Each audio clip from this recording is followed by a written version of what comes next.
Bonjour à toutes et bonjour à tous.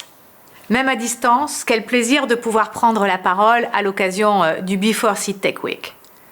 Pour la première fois, depuis la création du ministère de la Mer en juillet 2020, j'ai l'occasion d'exprimer mes ambitions sur le thème clé de l'innovation.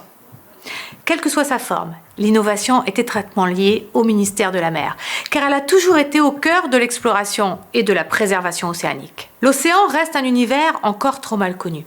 Avec un volume de 1370 millions de kilomètres cubes et une surface de 360 millions de kilomètres carrés, seuls quelques rares pourcents sont cartographiés avec précision et seuls 270 000 espèces marines sont identifiées sur un total de plusieurs millions. Même à la petite échelle de la France, dans le domaine maritime, on représente tout de même 11 millions de kilomètres carrés.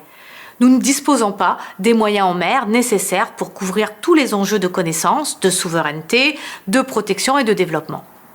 Alors, comment la France peut-elle redevenir une puissance océanique et comment cela peut-il bénéficier à nos concitoyens? La réponse tient en un mot: l'innovation. En effet, la promesse de lier préservation de l'environnement et croissance bleue restera lettre morte sans innovation. Et ces innovations, vous êtes d'ores et déjà nombreux à les porter et à les construire. La France dispose d'atouts majeurs à faire valoir dans le domaine marin. Dans la modélisation de l'océan, avec par exemple Mercator Océan qui opère le service Copernicus Océan. Dans l'observation par satellite, collecte localisation satellite, on est un témoin, étant le fournisseur exclusif des données environnementales du système satellitaire Argos. Ils ont d'ailleurs récemment été salués pour leur système de filet de pêche avec balises suivies par satellite permettant d'éviter la pollution en mer.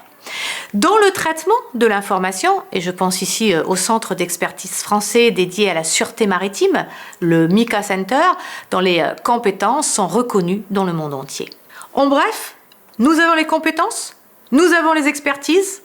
Le véritable enjeu dans les prochaines années sera de maintenir notre place. Pour cela, il est indispensable d'investir. L'ensemble des outils nationaux du soutien à l'innovation sont mobilisés.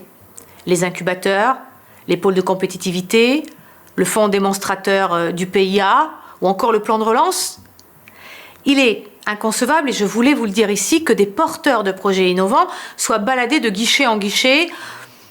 Tout ça parce que leurs projets sont hors des périmètres d'intervention ou inadaptés aux critères de sélection.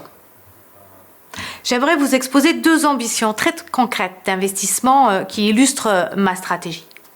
Premièrement, le programme prioritaire de recherche, Un océan de solutions, annoncé par le président de la République en décembre dernier, est doté de 40 millions d'euros sur 5 ans, que je lancerai sous peu, et qui comportera une politique ambitieuse liée à l'exploitation des données et à la modélisation des océans.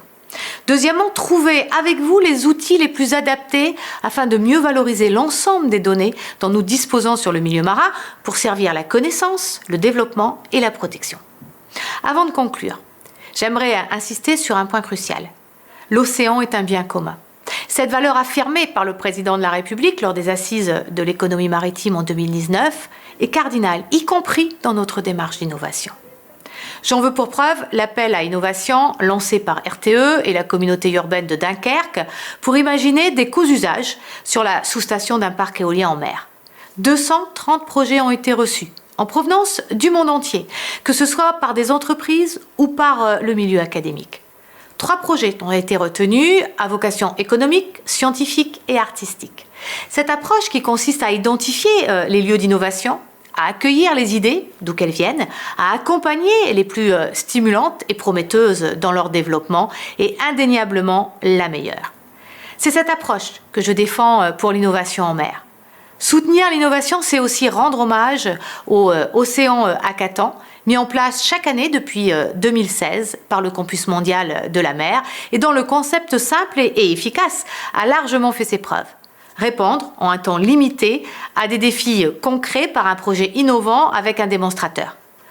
Voilà comment encourager l'innovation dans sa forme la plus stimulante. J'ai d'ailleurs demandé à mes équipes de travailler au soutien sur la durée des projets les plus prometteurs. Vous aurez donc très certainement l'occasion de me revoir ou de me réentendre sur ces sujets prochainement. En attendant, je vous souhaite à toutes et à tous un excellent Before Seed Tech Week.